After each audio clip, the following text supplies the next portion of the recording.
நண்டுனாலே பிடிக்காதவங்க யாருமே கிடையாது. எல்லாருக்குமே நண்டுனாலே பிடிக்கும்.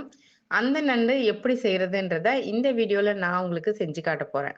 அதுக்காக 1/2 கிலோ நண்டு எடுத்து கிளீன் பண்ணி எடுத்து வச்சிருக்கேன். இந்த கிளீன் பண்ணி எடுத்து வச்சிருக்க நண்ட ஒரு பாத்திரத்துல சேர்த்துக்கிறேன். ஒரு பாத்திரத்துல சேர்த்துட்டு, ஒரு 1 1/4 டீஸ்பூன் இஞ்சி பூண்டு பேஸ்ட்ட சேர்த்துக்கிறேன்.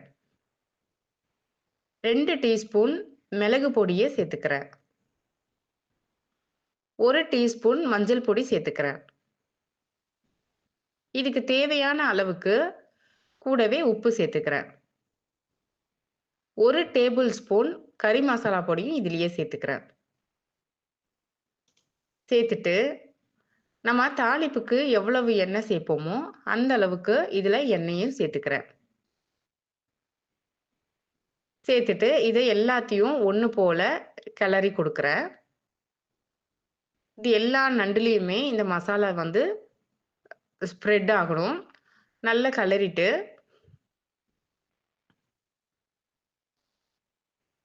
பாருங்க. இந்த மாதிரி இருந்தா, இந்த நண்டோடைய கவுச்சி வாடை எதுவுமே இருக்காது. இந்த மாதிரி நீங்க ட்ரை பண்ணுங்க. ஃபுல்லா எல்லாத்தையுமே நல்லா ஸ்ப்ரெட் பண்ணிடுறேன். இதுல கொஞ்சம் கூட நான் தண்ணி சேர்க்கவே இல்ல.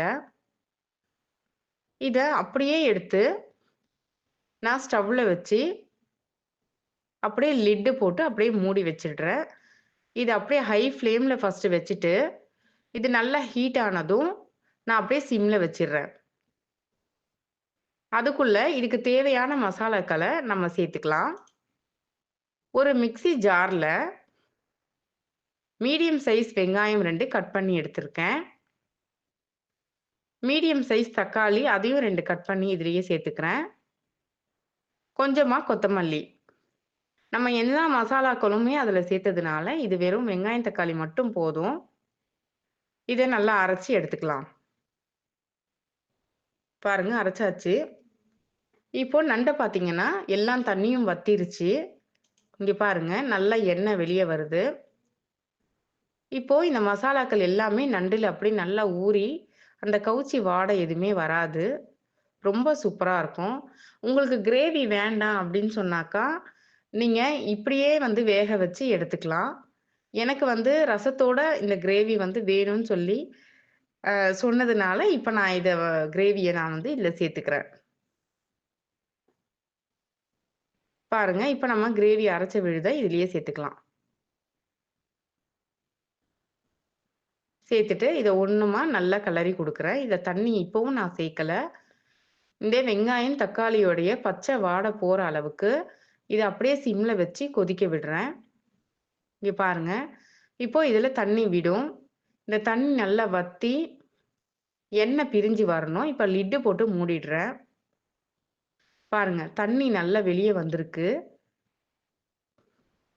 இந்த தண்ணி நல்லா சுண்டுற அளவுக்கு சிம்லயே வச்சு இத நல்லா கிளறி குடுக்கணும். நல்லா கிளறி அடி பிடிக்கக்கூடாது. அடி பிடிச்சா அந்த ஃப்ளேவர் மாறிடும். பாருங்க, இந்த மாதிரி நல்லா கிளறி குடுத்தா, அந்த கிரேவியும், இந்த நண்டும் ஒண்ணும் போல சேரணும். இந்த டயத்துல நீங்க ஸ்டவ் ஆஃப் பண்ணிட்டு, சாதத்தோட வச்சு குடுத்தீங்கன்னா, புள்ளைங்க ரொம்ப விரும்பி சாப்பிடுவாங்க. நீங்களும் ட்ரை பண்ணி பாருங்க.